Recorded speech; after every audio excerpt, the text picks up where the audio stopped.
buildings are destroyed, 4 other structures are damaged. A lot of property, even cars, completely frozen as water from fire hoses hit the cold air. The Red Cross says the fire displaced about 30 families. Some lost entire condos or homes. Others live in buildings that sustained damage. 10 on your side's Matt Gregory spoke to a man who ran toward the flames as firefighters began evacuating people by the dozen. Matt? Yeah, Deanna, 24 hours later, this section of West Ocean View Avenue still blocked off as the cleanup begins. But the questions still remain: why the fire happened and where it started. But there is one man who says he thinks he saw it begin and he rushed in to help. At first light, the frozen wreckage reveals the aftermath from the devastating fire. Even now, the charred remains burn a smoke, just like the one Nathaniel Rader saw Saturday night. There was a lot of smoke coming from a third-story condo.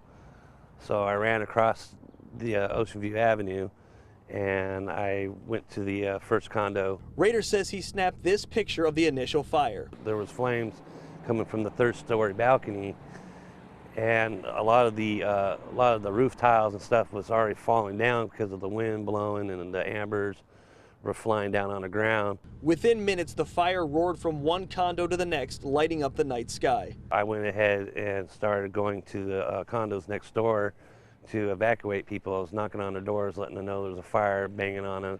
And for the next 4 hours, a high wind fanned the flames. There's an apartment complex right behind this apartment complex, and a whole block of small homes. More than 60 firefighters battled freezing temperatures while the flames continued to threaten more homes, while neighbors watched helpless and worried. I think we're going to be okay, though. I think they're going to get it taken care of before it reaches any further. Have faith in them. A faith rewarded for some. 16 families lost their homes, but only one person was transported to the hospital and no one died. The work of Norfolk's fire crew and partly the help from the community. My whole first thought was, make sure people were out of there. I mean, it was a third story, so I didn't know, if it was an actual apartment complex. At this point in time, I was just thinking, help somebody. A whole community that worked together and now will rebuild together. Like I said earlier, the cause of the fire is still not determined. Fire investigators tell me it could be weeks, even months before they figure it out. In Norfolk, Matt Gregory, 10 on your side.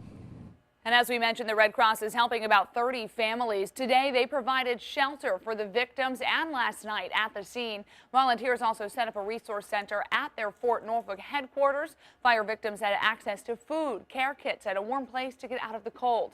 Anyone impacted by that fire can give them a call for help.